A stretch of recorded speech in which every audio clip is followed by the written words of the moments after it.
5 दिवसापासून मुंबईच्या आझाद मैदानावरती मनोज जरांगे पाटील यांचं मराठा आरक्षणासंदर्भात आंदोलन सुरू आहे आणि त्याच आंदोलनाला पाठिंबा म्हणून औंढा नागनाथ हिंगोली राज्य महामार्गावरती येळेगाव सोळंकी या परिसरामध्ये मराठा आंदोलकांनी जे आहे ते रास्ता रोको केले आहे। मागच्या काही वेळापासून या ठिकाणी रास्ता रोको सुरू झालेला आहे। आपण बघतोय की या रास्ता रोकोमध्ये जे आहे ते मोठ्या प्रमाणात मराठा बांधव दाखल झाले आणि विशेष म्हणजे या ठिकाणी बघतोय की आपण या ठिकाणी महिलाचीही या ठिकाणी उपस्थिती आहे। अगदी 60-65 वर्षाच्या वयोवृद्ध महिलापासून जे युवक तरुणापर्यंत हे सगळे आंदोलक जे आहेत ते रस्त्यावरती उतरलेले जे पाहायला मिळतात।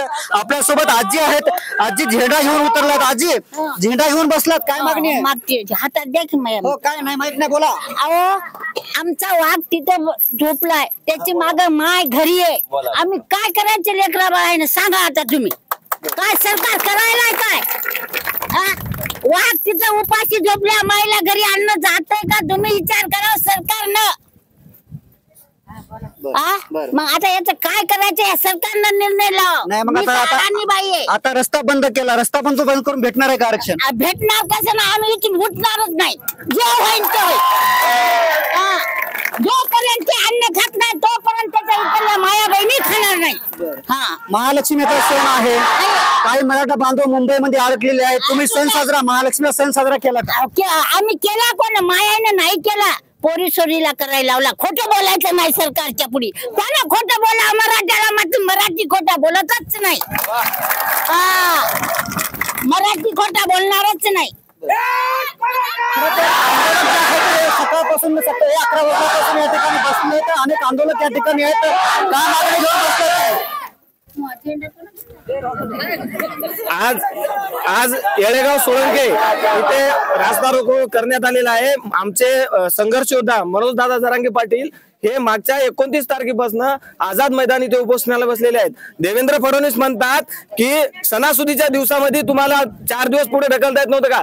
अरे वागा, आम्ही 4 महिने झाले सांगितलं होतं आम्ही 29 ऑगस्टला मुंबईत येणार आहेत, त्यावेळेस इतके दिवस काय तुम्ही झोपले होते काय? तुम्हाला जे कायदा आणि सुव्यवस्थेचा प्रश्न निर्माण झालाय ते तुम्ही त्याचे जबाबदार आहात। मनोज जरांगे पाटील असंही म्हणतात की सोमवारपासून आमचे धोतरवाले जे आहेत ते आंदोलनामध्ये सहभागी होणार आहेत। नेमकं आंदोलनामध्ये अजून सहभागी युवक होणार आहेत का?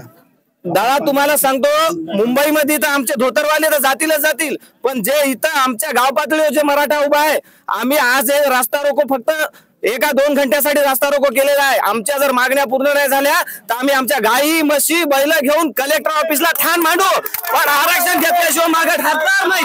कुठेतरी आम्ही आज फक्त 2 घंट्याचा आंदोलन रस्ता रोको केलेला आहे, मात्र येणाऱ्या काळात आमच्या जर मागण्या जर नाही पूर्ण झाल्या तर आम्ही आमचे जनावर गुरढोर घेऊन जे आहेत ते रस्त्यावर उतरण्याचा इशाराही याच आंदोलकांनी दिला। दुसरीकडे मनोज जरांगे पाटील म्हणले की सोमवारपासून आंदोलनाची तीव्रता वाढणार आहे। सोमवारपासून जे आहे ते आंदोलक जे आहेत ते पुन्हा मुंबईकडे कूच करणार असल्याचं या आंदोलकांनी सांगितलं आहे। कॅमेरामन ज्ञानेश्वर वानखेडेसह मी रमेश चेंडके, TV9 मराठी, सोळंके, येळेगाव, हिंगोली।